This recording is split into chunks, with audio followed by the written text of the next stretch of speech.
Hello there, Rabata. Bunna here, and I've challenged myself to survive for a full week on 7 Days to Die's hardest difficulty with a weapon chosen at random every single day. The rules are simple.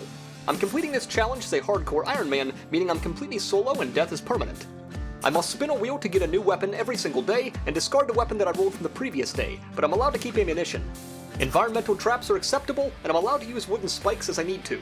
Harvesting tools are allowed, and I can build or craft anything I need to in order to survive, but I must use the weapon that I spun to fight with. The challenge will end when I've failed enough times to quit, or if I somehow survive the impending Horde on the 7th day.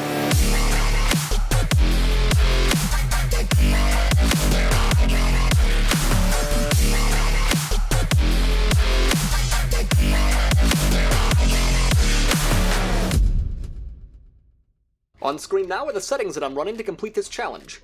To summarize, it's default settings with the exception of insane difficulty, and the total length of each day being reduced from 60 minutes down to 40. Oddly enough, this ends up being more of a hindrance than it does an assistance, but I digress. Day 1 begins, and I am pretty stoked. I've had the idea for this challenge for quite a long time, and I'm excited to try it out for the first time. I'm using this website called wheelofnames.com to spin for my weapons each day. This list of weapons includes everything in the game, with the exception of explosives since they would be really limiting. Now it's worth clarifying one more thing before I go any farther. If I roll a ranged weapon, I get the weapon and whatever amount of ammunition comes in its standard magazine. I contemplated giving myself X number of ammunition depending on the weapon that I roll, but I ultimately decided against this since it might make the challenge too easy. If I happen to have any ammunition remaining at the end of the day, and it comes time to roll a new weapon, I'm allowed to empty the chamber and keep whatever bullets I save to use in the future. So without further ado, here we go.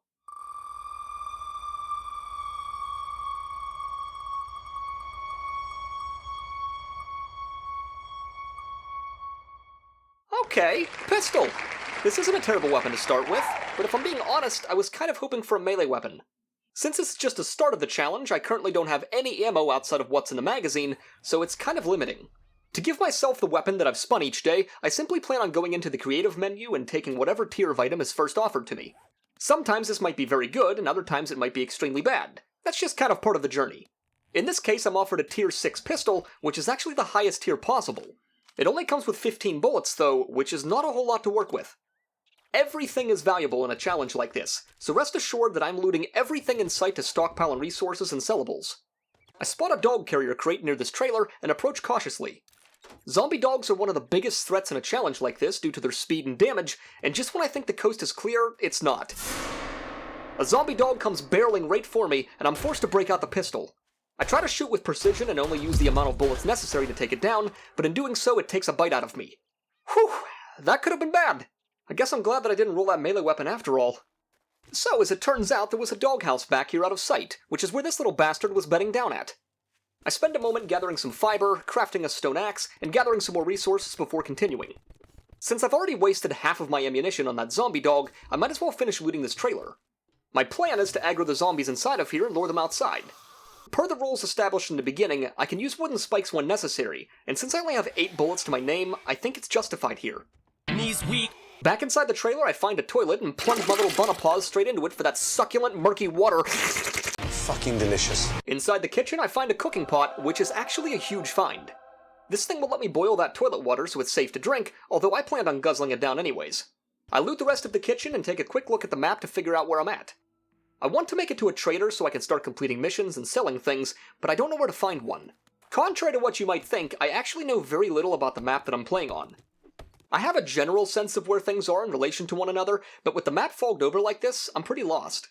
I take a gamble on traveling west, but when I spot this lake and wooden bridge, I decide to turn around and head east thinking that's where the trader's located. I am wrong. Rest assured though, I am looting every pile of trash and shopping cart that I come across. At one point I come across the wasteland biome, and at this point I know for a fact I went the wrong direction, but I still don't know which way is the correct direction. I'm finding loads of bird nests though, which is great for food and feathers in case I need to craft arrows in the future. I find this abandoned mansion that looks really ominous, and if I don't figure out where I'm going soon, I may have to shelter there for the night. As I explore a bit more though, I spot this road closed sign blocking the path, which prompts me to check the map one more time. I realize now that I'm close to the western edge of the map, which is certainly way too far west and tells me that I have to go east. This is good. At least I know which direction to head. I start hauling ass east before I stumble across this little bait shop. There's 3 mailboxes back to back to back, which is just too tempting to leave alone. Magazines can be vital in a challenge like this, depending on the weapon that I roll, so I don't want to pass up on this opportunity. Fortunately, this zombie just takes care of himself on the single wooden spike that I place down, so I'm free to loot all of them in peace. I come across this point of interest that I actually recognize, and looking at the current time of day, I decide that I should probably clear it out and camp here for the night. Now, for those of you who don't know, zombies become really fast and aggressive during the nighttime, which begins around the 2200 hour mark and lasts up until 4 AM. If I can help it, I would really rather not be outside during this time frame. I take out this zombie in the courtyard with a wooden spike and harvest some of the corn in his planter box. Before I tackle the rest of this point of interest, I decide to make a full set of primitive armor. It's pretty lackluster, but some armor is better than no armor, and honestly, it's probably the best I'm gonna get in a challenge like this unless I loot some. Besides, it makes me look sexy as hell! I lure another zombie into a wooden spike and loot some plaster casts off of him that might come in handy in case I break a bone. I have a pretty lofty goal of starting a small farm at some point, hence why I'm harvesting all these bags of fertilizer for nitrate, but this goal is probably too ambitious. In fact, I'll just spoil it for you right now, this goal was way too ambitious. It does not happen. There's one more zombie in this lower courtyard that I take out with a spike, and if you think I'm overusing these spikes, I ask you to reconsider. I've only got 8 bullets left to my name, and they're going to be absolutely crucial against something that I can't cheese with a wooden spike. You know, something like a zombie vulture. Now luckily I spot this thing just in time to down it with 2 bullets before it hits me, but had I wasted my ammunition on zombies earlier, this situation could have been very bad. This trailer is ultimately where I want to camp out for the night, but I'm running out of time fast. I can still hear a few more zombies inside of here that I'm going to have to take out with spikes, but because of the way the shell of this trailer is built, I'm having a hard time placing any down. Eventually I find a spot to place one, but this serves as a good example of the limitations of traps like this. They're kind of clunky to place and break relatively fast, so they're not the most reliable thing to be using all the time. In fact, they're so cumbersome and underpowered, I think a traps-only challenge would be a pretty interesting video. Let me know what you think in the comments below. I finally make it inside of the trailer and discover that my food stats are looking pretty lackluster. Fortunately, I discover a pan of meat stew in the fridge that's going to solve all of my problems. Thank you, Jesus. I loot the rest of the kitchen and start to make my way down this ladder inside of the bedroom, but ultimately decide against it when I look up at the clock and notice that it's almost nighttime. I think I'm just going to leave this until morning. Now, I don't have any stones in my inventory, so I can't make a campfire right now, but I do use this time to clean up my inventory and start turning in some completed objectives in the new challenge system. This is the first time I've interacted with this system, and I gotta say, it's a pretty nice little guide for new players or noobs like me. I even decided to craft a couple of the starter weapons just to check them off the list, but per this challenge's rules, I can't use either of them. After completing the first tier of challenges, I get a pop-up on my screen saying that my map has been marked with the nearest White River outpost. I'm not gonna lie, I almost punched my monitor when I discovered that this was a thing. What the fuck? Those mother bitches over there! Anyways, it's just a waiting game at this point. I fought hard to claim this place for the night, and I didn't plan on throwing all of that away for no good reason. Flash forwards a bit, and I've officially survived the first day of the challenge. I ditch the pistol and remove it from the list of available weapons to spin for. Now, let's see what day 2 has in store.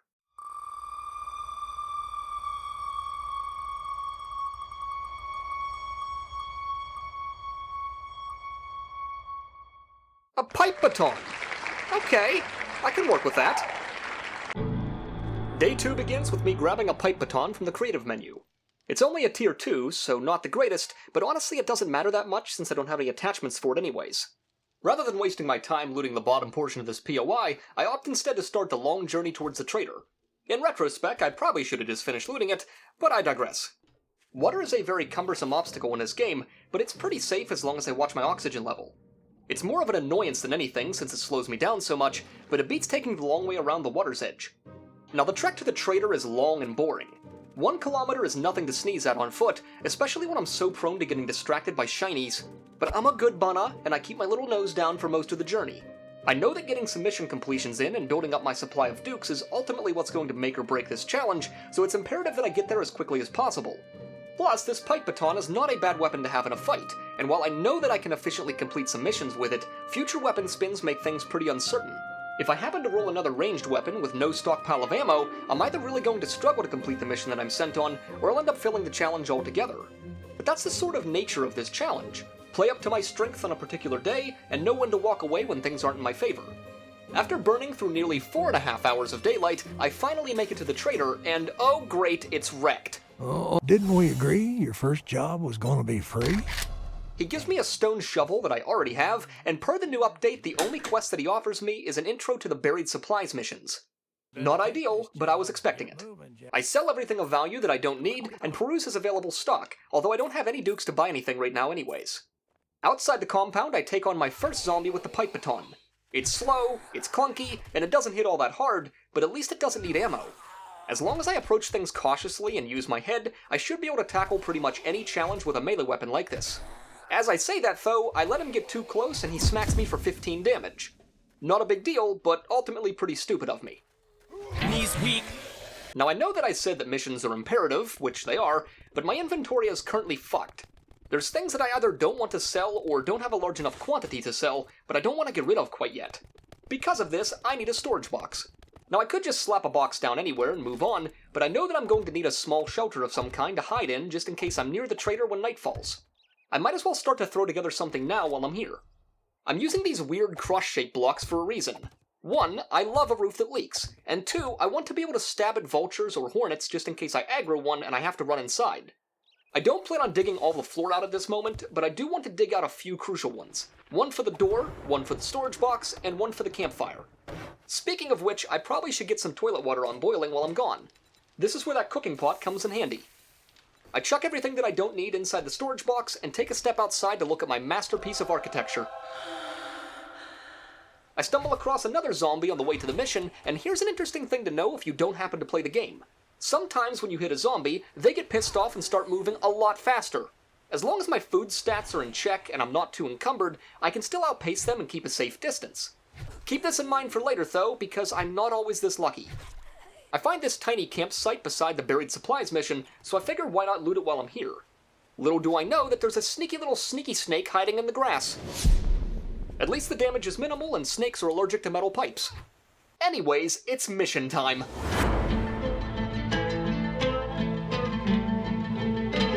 If I'm being honest with you, this mission isn't even worth the animation that you just watched. Basically, there's supplies buried here and I have to dig them up, but I only have a stone shovel and stamina's a bitch. In higher tiered buried supplies missions, you have much better digging equipment to work with, like the auger, and waves of zombies attack you at different intervals, so these missions are actually pretty interesting and rewarding. Lower tier missions like this one, though, are just really boring and time consuming. I've sped up the footage significantly for all of you watching just to save you some of the pain that I went through, but this mission alone cost me almost 2 hours of daylight to complete. Eventually I find the buried supplies, which are quite underwhelming, and start heading back to Trader Rec to turn it in. He offers different firearm bundles as a reward for completing the mission, but these are worthless to me outside of the ammo they provide. Since I have no way of knowing of what I'm going to roll next, I just gamble on the pipe shotgun bundle. Rec now offers a bunch of different missions in various locations, so I accept the closest one available at the Mushroom Mining Company. That shotgun bundle comes with 15 shells, which honestly isn't too bad. My food and water stats are leaving a lot to be desired right now. Keeping my stats in check is crucial to survival, but Rec wants a fortune for any kind of food or drink. I reasoned that I can probably scrounge up enough food with what's at base, but I don't think that I have enough water to get me by, even with what I boiled before. I decide to purchase 2 waters from the vending machine to combat this. This can of salmon that I have back at base should hold me over enough for now, and with the water I just purchased combined with what I've collected, my stats are becoming acceptable. Even though it's already getting really late in the day, I'm determined to make it to the next mission. My hope is to complete as much of it as possible before nightfall, as the next weapon that I roll could completely shut down my attempts at completing it. It's only 350 meters from my base, so the walk isn't going to take too long. Without another minute to spare, it's mission time!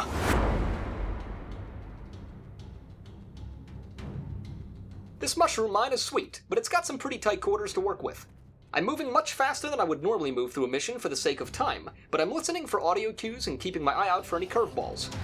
Just when I think I'm doing pretty good against this zombie, he picks up his speed and hits me 2 times in succession, taking me down to 60 HP. If I had the Darkness Falls mod installed right now, I'd be dead. I run outside to get some gap and re-establish my bearings. He gets stuck in this corner post for a brief moment, which allows me to get in a few cheesy hits.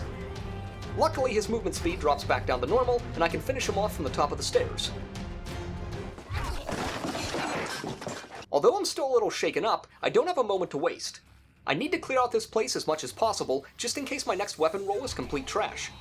For the most part, this pipe baton is working out pretty well, but it's a stamina hog and doesn't do a ton of damage.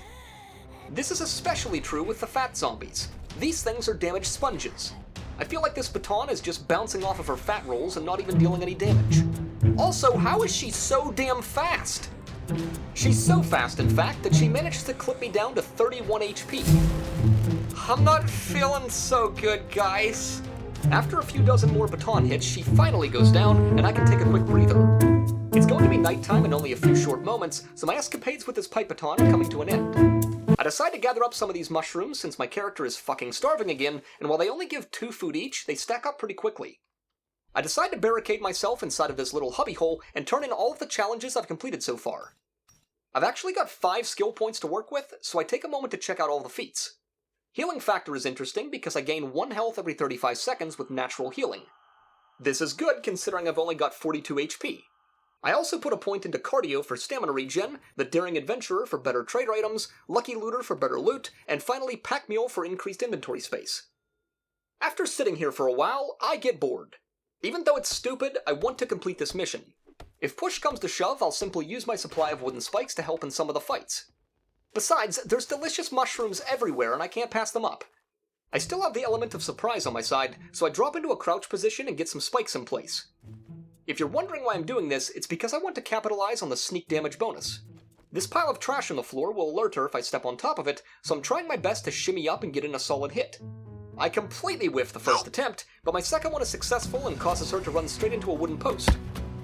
The combination of that sneak attack, wooden spikes, and constant pipe baton hits actually takes her down pretty quickly. There's 2 zombies hanging out inside of this fenced area.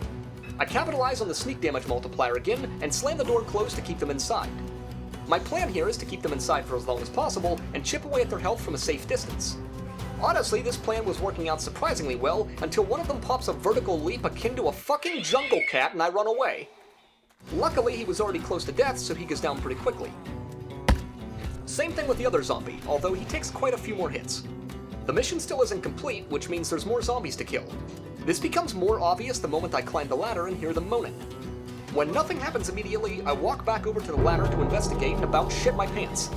The zombie is right in my face, and I can't see anything because I was just about to place down a spike and my vision is obscured. I'm completely out of stamina, so the only thing I can do is to Hail Mary a spike down. This last-ditch effort ends up completely saving the run, and the zombie dies just as the new day begins. That fight left me fatigued, which causes me to take 10% more damage from all attacks and reduces my max health by 20, but the important thing is, I survived. I ditch the pipe baton and remove it from the list of available weapons to spin for. Now, let's see what weapon I'll be using for day 3.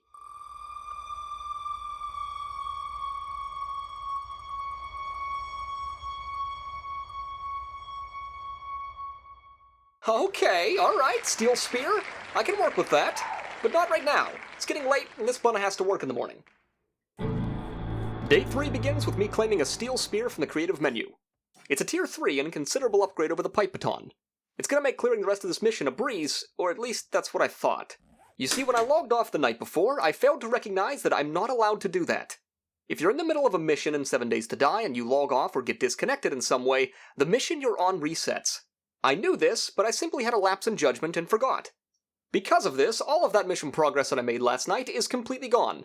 All of those sneak attacks, all of those spike kills, all of those cheek-clenching moments, all of those potentially psychedelic mushrooms that I've been eating on a regular basis was for nothing. Despite this setback, it's still in my best interest to see this area through until the end. There's probably only a few zombies left, and I have an even better weapon to take them down now. The final loot room is right on the other side of this cave wall, but I hear one more zombie close by. As I'm gathering more mushrooms to stay high, I mean alive, a zombie comes crawling towards me. Honestly, this is probably one of the best scenarios. It's super slow, so I can take my time with power attacks and kite it around as I need to. This just leaves the final loot room all to myself. I check out the surroundings to make sure I'm not walking into a trap, and hop across this gap to claim my loot. I find some shotgun shells, some much-needed pasta, some 7.62 ammo, a first aid bandage, and some more medical supplies. I eat the pasta and chew on some more mushrooms to get my hunger situation sorted out. I hop off the top of the elevator and head back outside where I can restart the mission for a second time.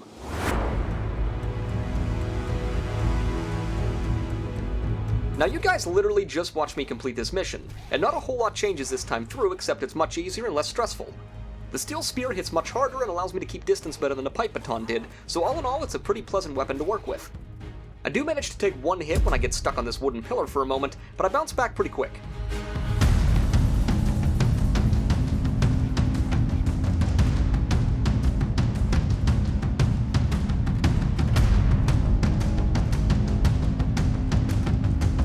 I reach the final room once again and reap the rewards for a second time. More shotgun shells, a mod I can sell, some chicken soup, some more painkillers, and a few food items. All in all, pretty lackluster, but at least I've completed the mission. I haul ass back to Trader Rex and cross my fingers that I get a decent reward for completion. The reward options aren't terrible, but I was really hoping for a piece of armor or a decent mod attachment that I could use. Since my weapon changes every day, taking ammunition as a reward is kind of a gamble, so I skip the shotgun shells and opt to take the lockpicks instead. At least having them offers the chance at increased loot if I find a locked safe.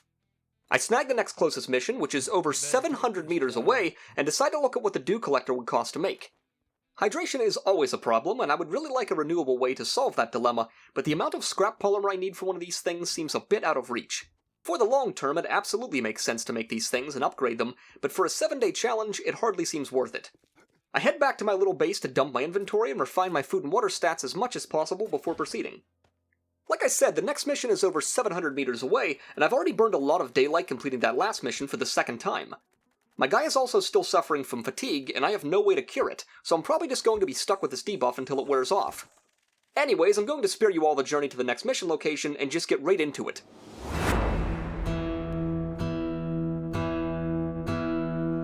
I've tackled points of interest like this before, and know that the initial appearance is a bit misleading.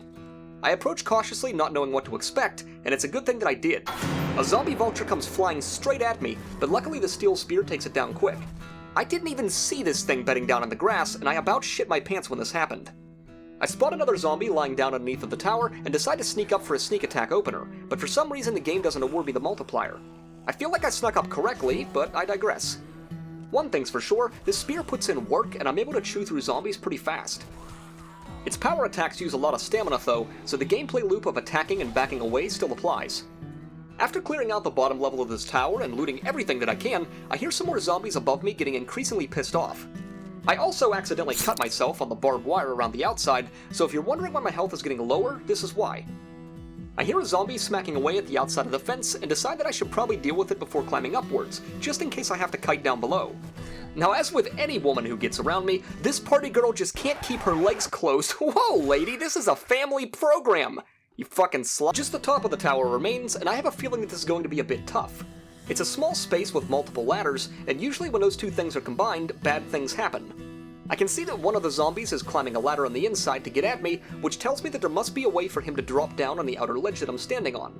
This is confirmed when a different zombie does just that. As I suspected, I'm going to need to kite these things down below to fight them in more open ground. Fighting a single zombie in a confined walkway like this is dangerous enough, let alone 3 of them. I take out 2 of them one at a time down below, and climb back up into the tower to confront the last one. I time my spear stabs between his attacks and take him down with relative ease.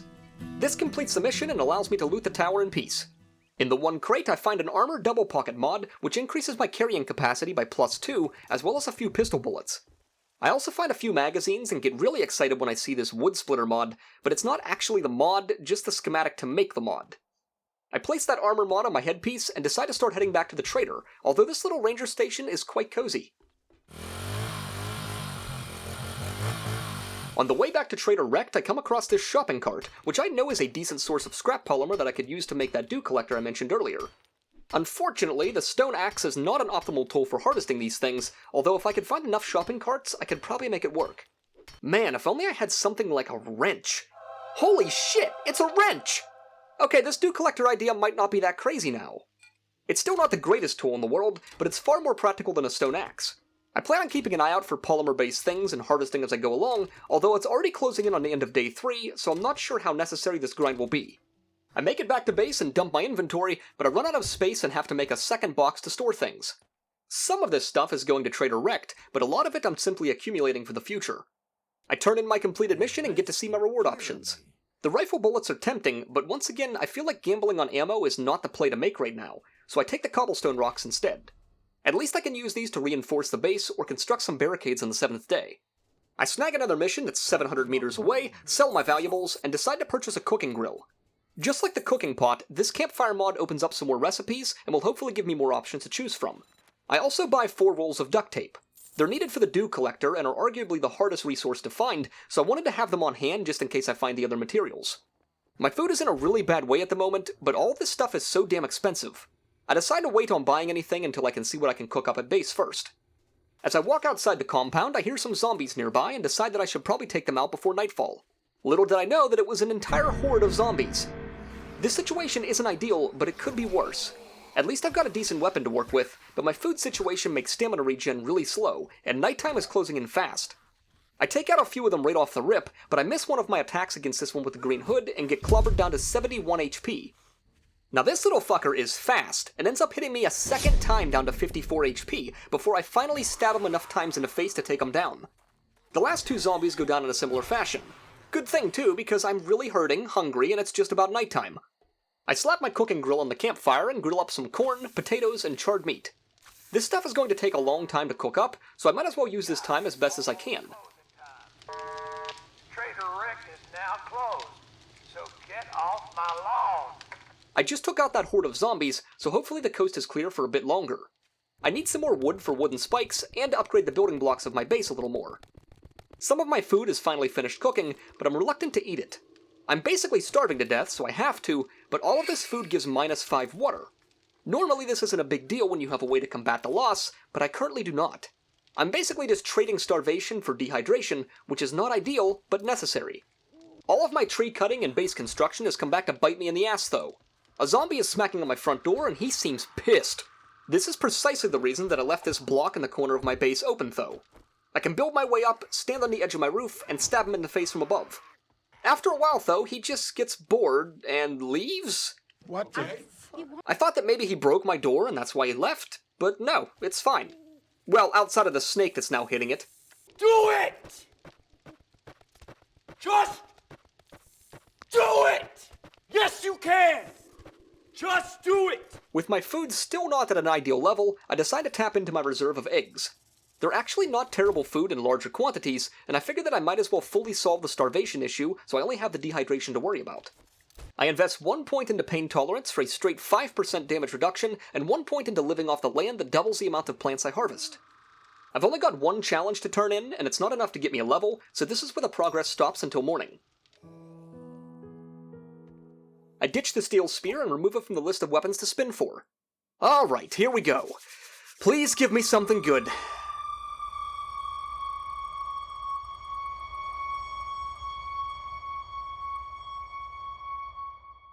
Son of a bitch! Day 4 begins with me claiming a tier 3 wooden club from the creative menu.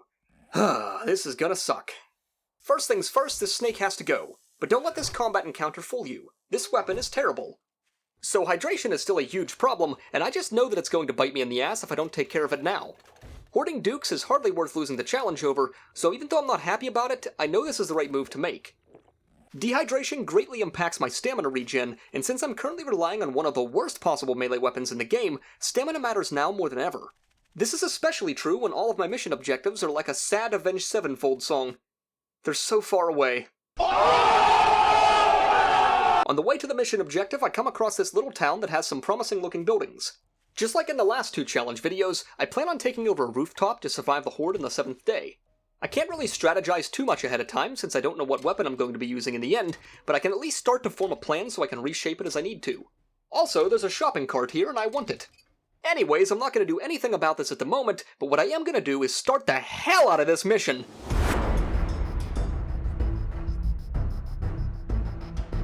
Cabins like this tend to have loose floorboards, and the last thing that I need is to fall through the floor with nothing but a wooden club. Because of this, I tend to stick to the outside of the room just in case I need to hop up on a piece of furniture.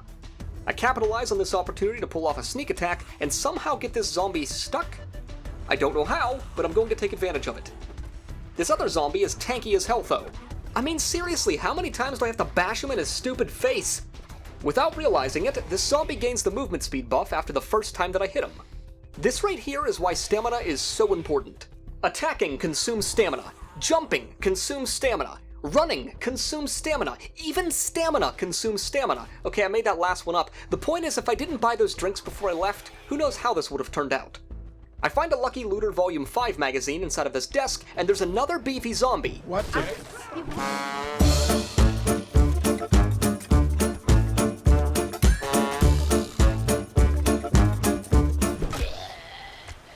Oh, and there's another beefy one attacking the house! Are you kidding me?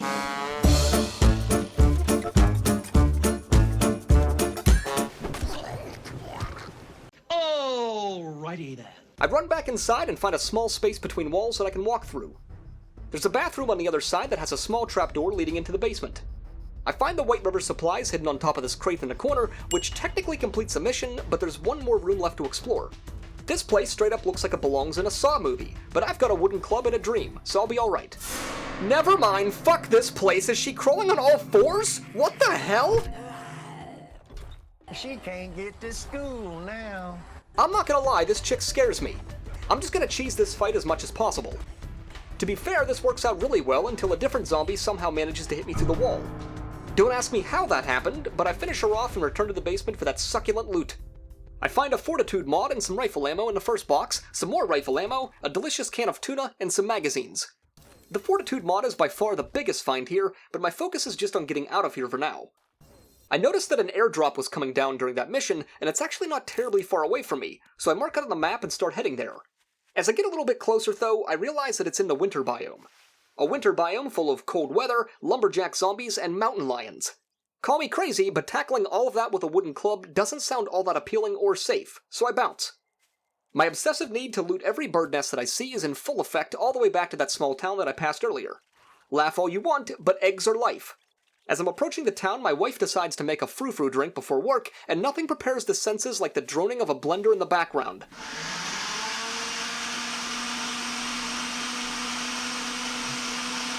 Jesus Christ, send help.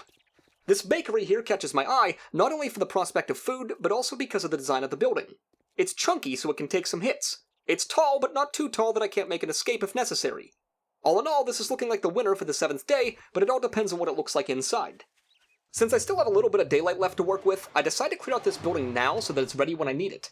I learned my lesson from my last challenge video, always clear a building before using it. Besides, food and water is always a struggle, and a bakery is bound to have both of those things. Had I known that zombies would be falling through the ceiling though, I may have reconsidered this decision. Now you guys have already seen how shitty this wooden club is, so I'll spare you all the long boring fights. All you need to know is that the middle level of this building doesn't have shit. The rooftop is interesting though. It's close to a perfect layout for a Horde night stand. Not to be confused with a one night stand, that's entirely different. The point is, it's fairly open, there's only one access point up, and there's even a little boxy structure up here that I can reform into a small base. There's only one zombie up here that I have to take care of before I can really assess the rooftop, and while one zombie is almost never a problem, it is when the only weapon that I have breaks. On top of this, she starts her period and picks up the pace at this exact moment. As if it couldn't get any worse, another zombie comes barreling out of the ventilation system, and what the hell is going on? I keep kiting this nurse zombie around until she slows down enough that I can repair my club, but in doing so I take a hit from that other zombie. Alright, enough screwing around, I'm just going to go down a level, repair, and then come back up. I open the trapdoor thinking they're following me down, but instead they just prairie dog their way in and out of the hole.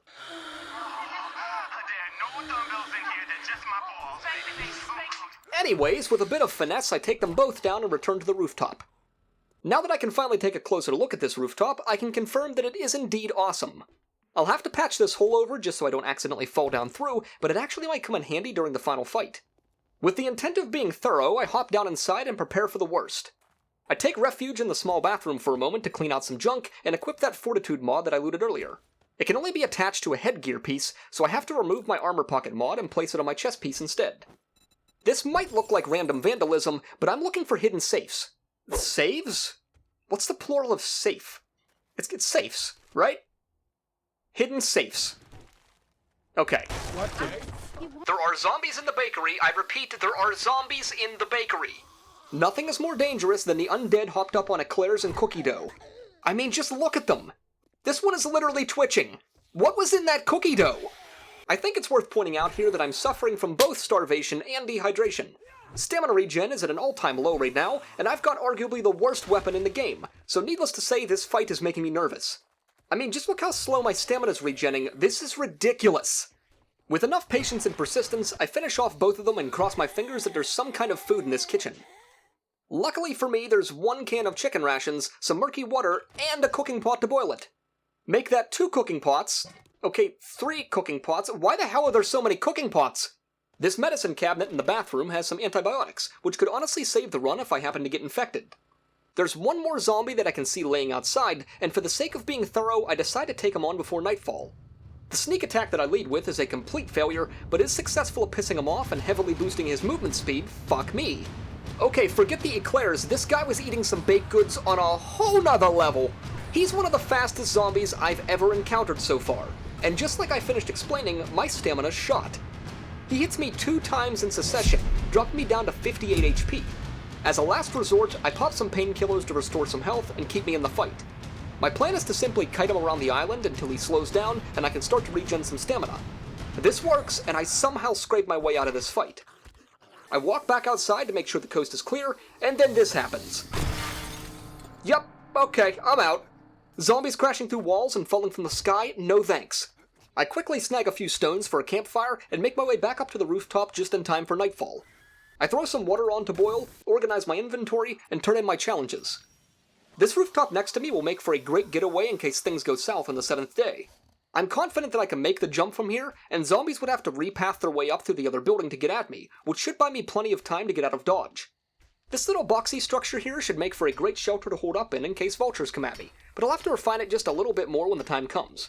My mind is made up though. This is the building I'm going to use for the final stand. Everyone knows that once a waypoint has been made, there's no going back. After careful consideration, I invest a skill point into Iron Gut to reduce food and water loss from physical exertion. It's not much, but it helps. And just like that, I've survived another day. I drop the wooden club, take it off of the list, and cross my fingers that I don't get something like that again.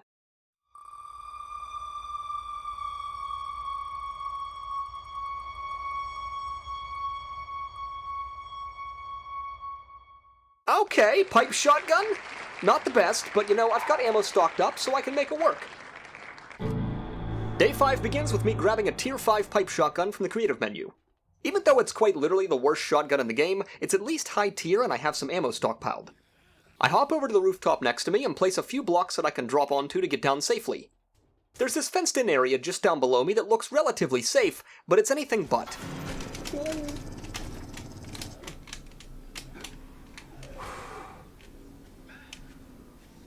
Holy hell.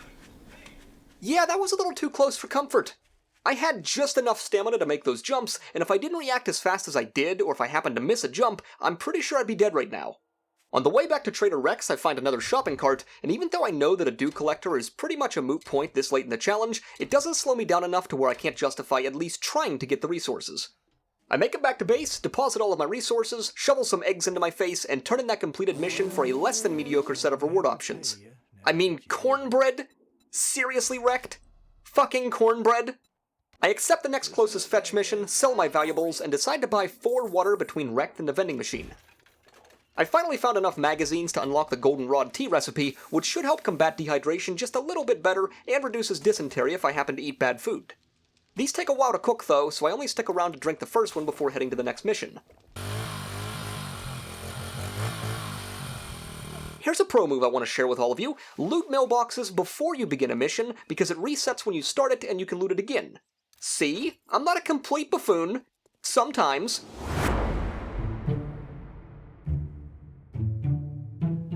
Now, my little pro move didn't exactly yield anything important, just a little bit of paper, but hey! After the toilet paper shortage of 2020, I've learned to take nothing for granted. I take a moment to harvest these trash cans for some scrap polymer and climb up onto the attic from the garage. You see, the pipe shotgun is an extremely limited weapon. You only get one shot, coupled with a really long load animation. I've also only got 25 shotgun shells, so I'm gonna have to be careful about which fights I take and which ones I run away from. Because of this, the moment that I find the White River supplies just chilling here in the corner, I make a strategic decision. That decision being to get the hell out of here. Wait a minute. Finding those supplies completed the mission, and if I could squeeze in a full mission completion without expending any ammunition, that's a win in my book. Plus, if I move fast enough, I can now squeeze in another mission before the end of the next day, so it just kinda makes sense. I run all the way back to Trader Rex and get another pretty shitty set of reward options to choose from. I take the lockpicks, reasoning that I could pretty much guarantee opening a safe with the 10 that I've accumulated, snag the next closest fetch mission, grab my goldenrod teas, and haul ass to the next mission objective. Skeeter's place is quite nice. I imagine this would be a decent location to repair and reform into a base if I had more time and resources. Unfortunately, I have neither of those things, so it's mission time.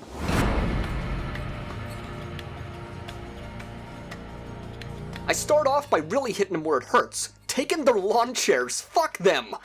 I spot this pile of trash in front of the door and take it out before I step onto it and make noise. Despite my attempt at being quiet, the zombie inside the bathroom heard me and is currently busting through the door, but there's also one lying on the ground behind the dinner table that didn't hear me. Once I fire this shotgun made from scrap sewer pipes, there's not going to be any chance of getting more sneak attacks in, so I take it now while I can. The reload animation looks really cool and feels great, but god, it's slow. As long as the zombie is moving at their normal pace, I should be able to keep the distance and pull off the reload, but if they speed up, I'm in big trouble. Also, that zombie just took 3 shots to the head before he finally died, so this is going to be interesting. That zombie in the bathroom finally breaks through the door, and I know for a fact that I'll take a hit here if I don't swap weapons and avoid the reload. This is especially true since that shot that I landed pissed her off and increased her movement speed. I run away as quickly as I can and building block my way up to get my reload off. It's convenient when my shots knock the zombies down because I can usually get the reload off before they get back up, but it's not always reliable. Just like the last zombie, she goes down in 3 shells.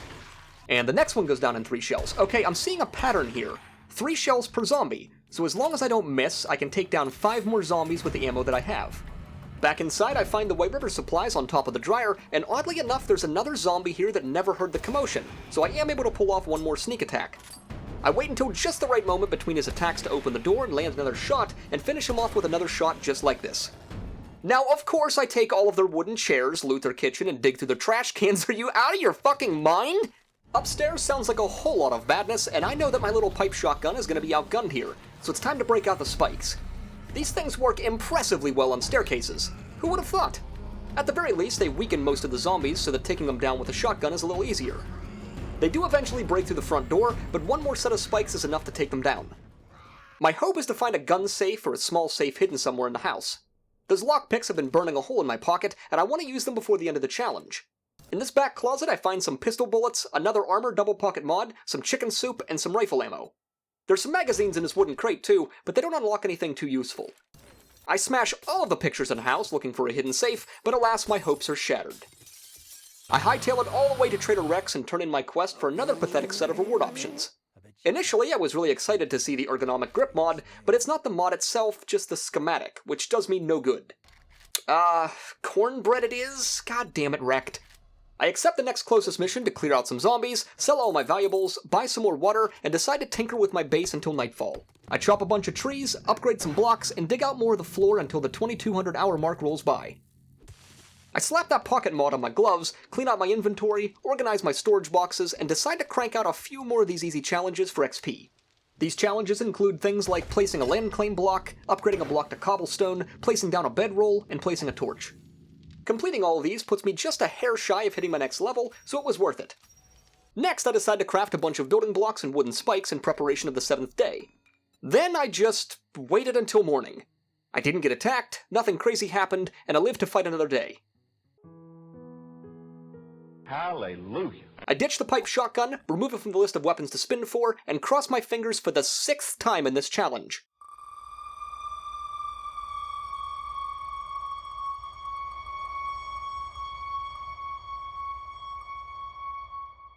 Okay, a candy cane knife. I can honestly say that I've never used this weapon before, but if it's even slightly comparable to the bone knife, I know that I can make it work. Day 6 begins with opening up the creative menu and claiming my tier 2 candy cane knife.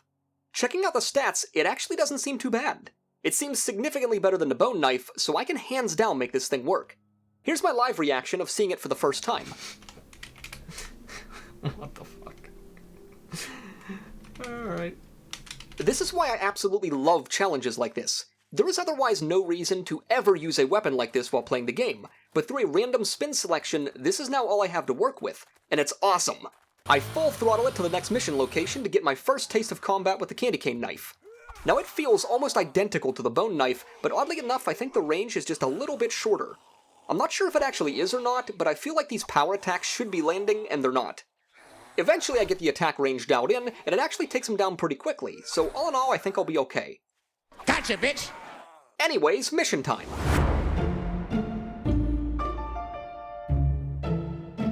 I enter this hole in the wall of the basement and spot a zombie just chilling around these boxes. I try to pull off a sneak attack, but somehow he hears me and I don't receive the damage bonus. I use my door trickery to get in some cheesy hits, but when I notice that he stumbles to the ground, I capitalize on the situation by stabbing the shit out of him! Okay, this candy cane knife is fucking dope, I'm not gonna lie. It consumes very little stamina, hits for reasonably high damage, has a fast attack speed, and applies bleed effects, so I'm feeling pretty optimistic about completing this mission. Now there's loot hidden everywhere in mission locations, but I love these little hidey holes like this where you're rewarded for taking that one extra step. Like behind this staircase, for instance. There's a wood panel here that's clearly just a patch job to hide something, and sure enough there's some loot behind it. There's 2 zombies inside of this room, and I managed to land a sneak attack on the one for a 5.5 times damage multiplier, which is just insane. But then I failed to anticipate him going on all fours to scurry through the doorway, and I take an unnecessary hit, so I guess the joke's on me. What the? The other zombie goes down quick, and I loot the back room where they were standing in for a weighted head mod, some pistol bullets, and some additional lockpicks. You know, this place is actually pretty nice. This is a nice little cabin. Perfect for murder! I find more hidden secrets in the floorboards and find a coffee in the kitchen, which is honestly a great find. I'm gonna try to save this for the 7th day since it gives some extra stamina regen. I take all of the chairs in the kitchen because fuck these chairs, and I find another zombie just chilling in the bathroom. My attempt at a sneak attack fails and immediately pisses him off, but luckily one of my power attacks knocks him down and I get a ton of stabs in. Something about repeatedly stabbing something with a candy cane knife is just really funny to me, especially when they die like this. Knees weak. I slowly walk upstairs into the loft area, and what the fuck is that? Oh, okay. It's not that bad, actually. Him and his friends take a lot of hits, though, resulting in this really funny Ring Around the Rosie style fight.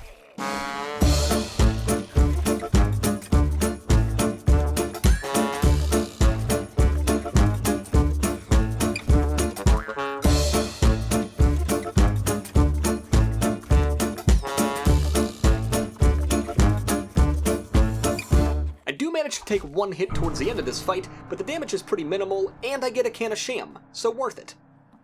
Upstairs, I find an insulated liner mod and some lumberjack gloves, but I'm not using an axe to fight with, and I would actually lose armor if I equipped them, so they're not worth wearing in my opinion. I spot another little hidey hole over top of this loft area and decide to build up to it. This one happens to be a wooden shipping crate that has to be cracked open, and honestly the reward is pretty darn good. Ammunition is always useful, and whatever I don't need I can always sell. I place that insulated liner mod on my shoes to clear up my inventory space and about shit my pants when I open this patio door. The little bastard even manages to hit me once, but I get in the last laugh and I take their patio chair. Out of curiosity, I billy goat my way up the sloped roof to see if there's any more secrets, but alas, this place is clean. And yes, I checked the chimney. Here's a really unfortunate turn of events though. I hop off the roof, miss the deck by a gnat's eyelash, and sprain my leg for 8 minutes. I try to make a splint, but I'm missing some duct tape, and I would soon find out that this doesn't actually do anything for a sprained limb anyways, only a broken limb. I feel like I knew that at some point, but I forgot. Long story short, if I run, it increases the amount of time that my leg is sprained, but moving at this pace is absolutely dreadful. I stick it out for a little bit before eventually just saying fuck it and running back at full speed. This time around, I decide to take 30 shotgun shells as my reward option, and then Rec offers me another reward for completing the Homesteading Challenge group. All of this stuff is reasonably useful, but since this challenge was getting down to the wire, I simply opted for the cooking magazines, hoping it would give me some new food recipes. I snag the next closest fetch mission, sell all my valuables, buy another water from the vending machine, and finally craft a splint to heal my leg sprain. Of course this doesn't work, and neither does the plaster cast, which means I'm just stuck with this injury for the next 5 minutes. I don't want to keep lengthening the amount of time that my leg is sprained, so it's tinker time. Those cooking magazines unlock the red tea recipe, which is really dope and fairly easy to make. On top of restoring water, this red tea provides a plus 15% stamina regen rate and plus 15% efficient digestion, meaning that it slows down my metabolism and I don't have to eat or drink as often. After drinking it, I chow down on some food I've been storing in the base and make an absolute stupid but baller move. My sprained leg finally runs its course, and I decide to haul ass to the next mission before nightfall. This candy cane knife is awesome, and I reasoned that I should probably try to tackle as much of the next mission as I can while I still have it. So with that in mind, it's mission time.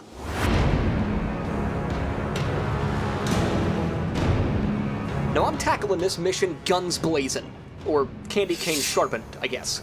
But the point is, I don't have long until nightfall officially sets in, which is going to make killing anything significantly more difficult and more dangerous. I don't know exactly where I'm going, but my goal is to kill as many of the zombies as I can before I run out of time, and I can always loot the place afterwards. I spot some kitchen chairs that need to be stolen, but I've got some other priorities to worry about right now. What the? One of them gets a hit off on me, but I take her out with door tactics and watch her friend crawl out of the fireplace like that girl from The Ring.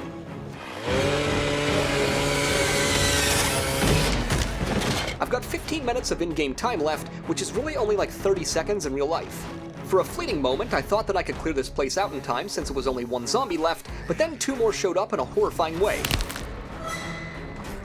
I place a spike in front of the door thinking it will surely kill all of them, but this one somehow just crawls right through it and I'm forced to jump off the porch. Luckily I don't break anything on landing, but now it's officially nighttime and I've pissed off a lot of zombies. I place another spike down, kite him straight into it, and finish him off with a few quick hits of my candy cane. I'm willing to bet that that sentence has never been said before. A big old boy finds his way over to my spike and I take him down in a similar manner, although he takes considerably more hits to eventually take down. I head back into the basement thinking it's safe, but there's a female zombie in this one section really trying to get at me. I won't lie, the glowing red eyes scare the hell out of me, and when she starts moving at a speed that makes me more uncomfortable, I take it as my cue to get the hell out of dodge. While walking around the outside of the cabin, I inadvertently stumble across the hidden supplies located inside. I take down one more big old boy outside and snag the supplies hidden inside of this kitchen cabinet. Now even though the mission's complete, I want to loot this final room before camping out for the night. I find the Lucky Looter Volume 3, some pistol ammo, and a can of salmon, which I put into my face immediately. I climb up into the rafters, and after hearing some zombies outside, I decide to not test my luck any further. I simply wait out the remainder of the night in the safety of the cabin's rafters until the new day breaks. Reluctantly, I ditch the candy cane knife, remove it from the list of weapons, and cross my fingers that the final weapon of the challenge isn't going to be complete dog shit.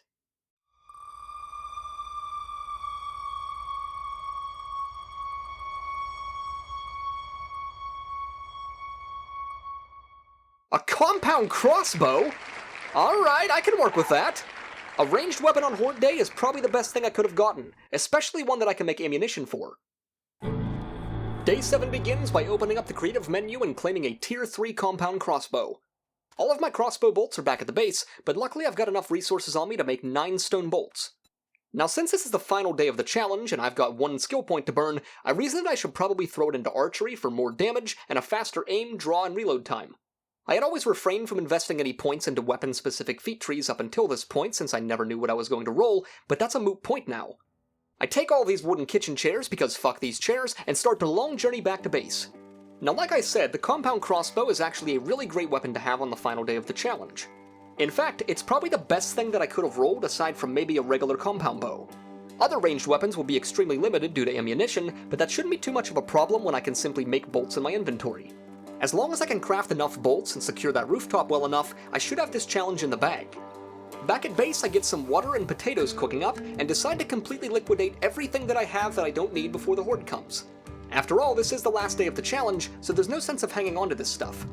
In terms of crossbow bolts, I don't have many, but I've been saving up all those feathers from those bird nests that I've been compulsively looting along the way, so I'm not too worried about it. Before completely selling all of my stuff, I double check that I can't make any better sets of armor, but alas, I can't. The reward options for that quest that I completed are completely useless, so I just take the tempered blade schematic since it's the most valuable. I sell pretty much everything that I don't need with the exception of some resources that Trader Rec doesn't want, and browse through his shop one last time to see what I can buy. I've got a fat stack of over 3,000 dukes right now, so I might as well spend them on something. Since I knew I was going to be doing some harvesting and construction to make that rooftop horde-proof, I opted to purchase an iron pickaxe and fire axe. These cost me pretty much my entire stack of dukes, but like I said, there's no sense of holding on to them. I even had enough dukes left over to purchase 1 red tea from the vending machine.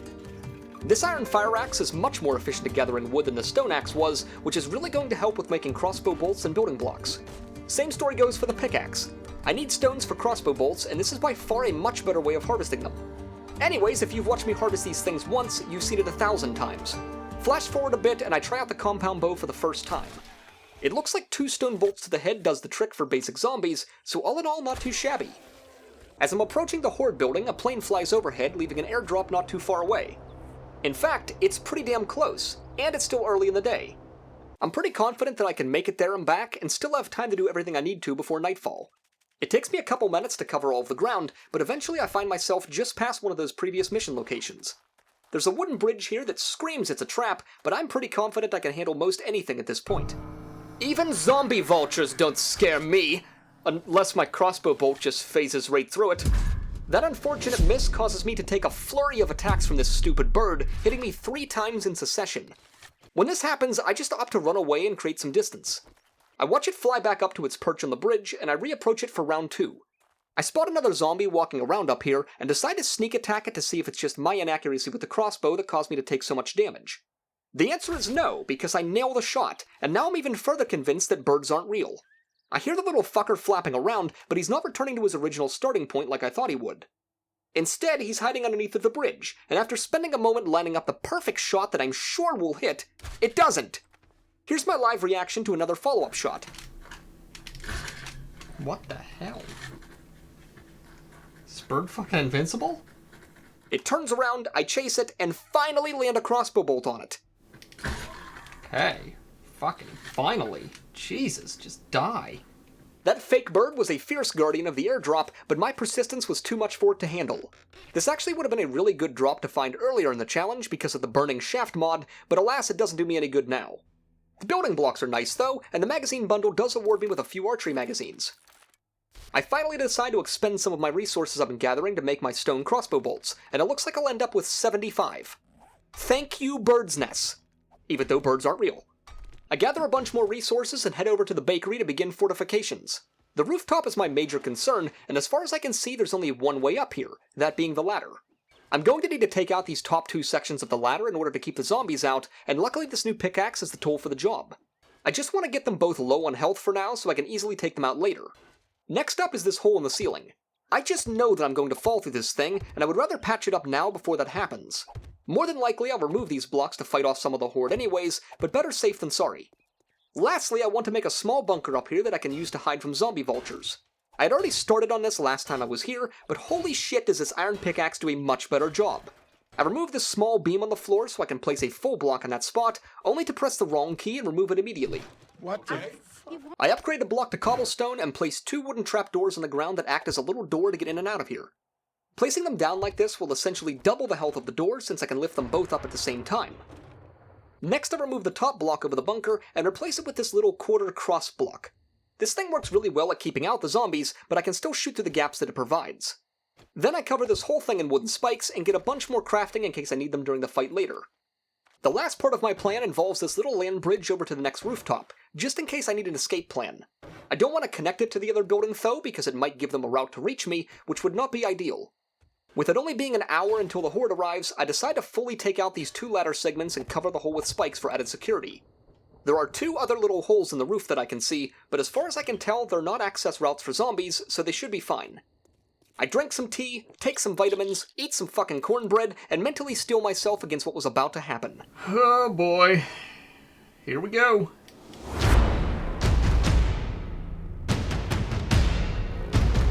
I can hear a bunch of zombies underneath of me, but I can't see any of them yet.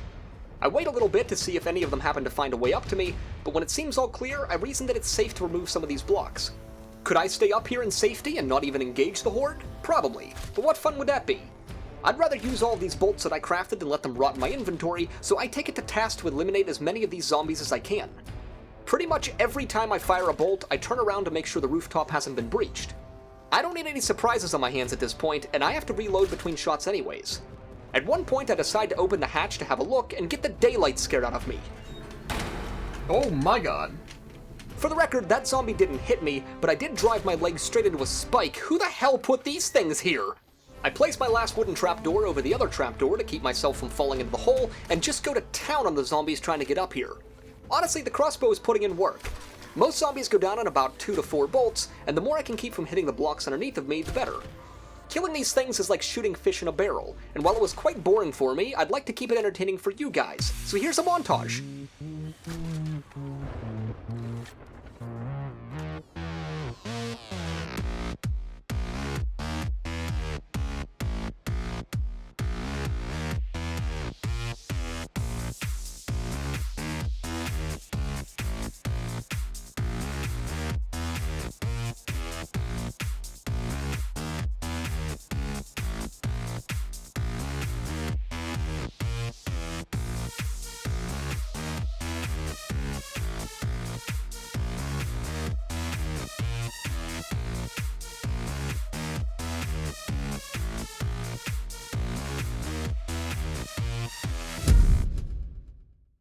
With about 15 minutes of Horde night still left on the clock, I make the ballsy move of crossing to the other rooftop and hopping down onto the ground.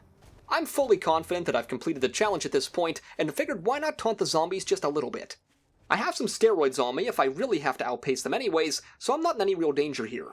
Honestly, the hardest part of a challenge like this isn't surviving the Horde Night, it's surviving up until the Horde Night, which I was able to do through perseverance and strategic planning. All in all, this challenge was a blast and kept me on my toes the entire time. It's a really interesting way to approach the game, and if you're someone who likes to challenge yourself like I do, I would highly recommend giving it a try. Anyways, that's challenge complete. Mission success, high fives all around, we fucking did it! Thank you so much for watching this video. If you feel like it, leave this video a like down below and subscribe to the channel for more content just like this.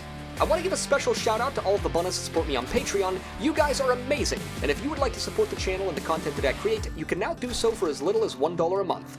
Thank you again so much for watching, and I will see you all in the next video.